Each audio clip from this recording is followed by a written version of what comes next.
Octobre 2011. Depuis 6 ans et 11 mois, la Côte d'Ivoire est placée sous embargo militaire par l'ONU. Petit rappel des faits. En 2000, Laurent Gbagbo est élu et investi président de la République.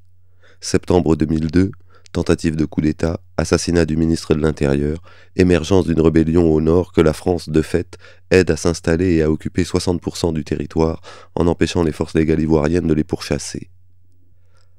Janvier 2003. Accord de Marcoussis, signé sous l'égide de la France, dont l'ONU fait par définition son bras armé en France-Afrique, entre un Laurent Gbagbo contraint et forcé et une rébellion qui crée des partis pour occuper plus de chaises autour de la table de négociation et dans le gouvernement qui s'ensuit. Début novembre 2004, l'armée ivoirienne lance une opération militaire pour déloger les rebelles protégés par la France.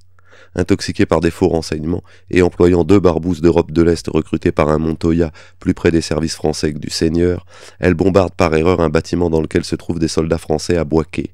9 périront. En représailles, Jacques Chirac fait détruire la modeste flotte ivoirienne.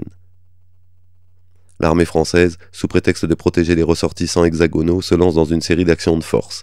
Il en résultera près de 70 morts devant l'hôtel d'Ivoire et une série de catastrophiques mensonges et censures médiatiques largement dues et orchestrées par le chiracien duo magique Alliot-Marie Villepin.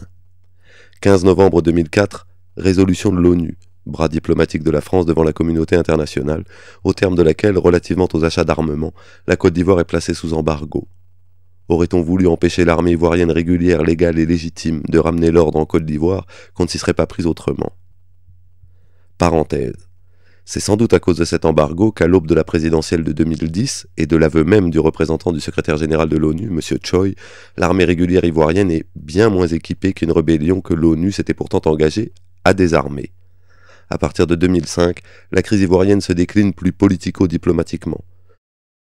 Jusqu'aux élections présidentielles de 2010, qu'il aurait fallu repousser, au moins jusqu'à ce que l'ONU, comme son mandat l'y obligeait, ait désarmé les rebelles soutenus par le voisin Burkina et l'administration ivoirienne recouvrait son autorité sur l'intégralité du territoire. 11 avril 2011, la France capture le président Laurent Gbagbo, élu et investi, et le remet aux forces d'Alassane Ouattara, considéré par la France, et donc l'ONU, vainqueur d'élections qu'il a truquées, caractérisées par des violences, des viols, des bourrages d'urnes, des morts, des fichiers électoraux frauduleux, etc. 19 octobre 2011 donc, la Côte d'Ivoire est toujours sous embargo en matière d'armement.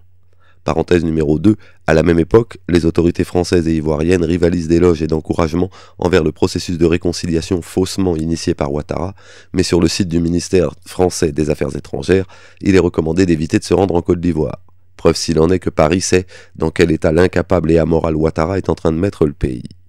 19 octobre 2011, Millipol, ou Salon mondial de la sécurité intérieure des États. Paris, porte de Versailles. Depuis, ça a été délocalisé à Villepinte. Qui s'y amuse, là, sous vos yeux, depuis le début de cette vidéo?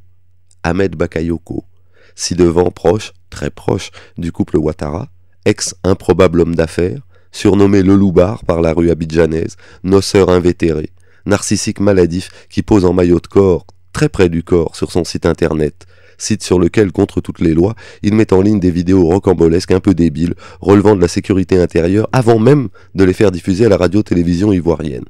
Bref, pas la moitié d'une vedette. L'amusant est de savoir qui ce jour-là l'accompagnait.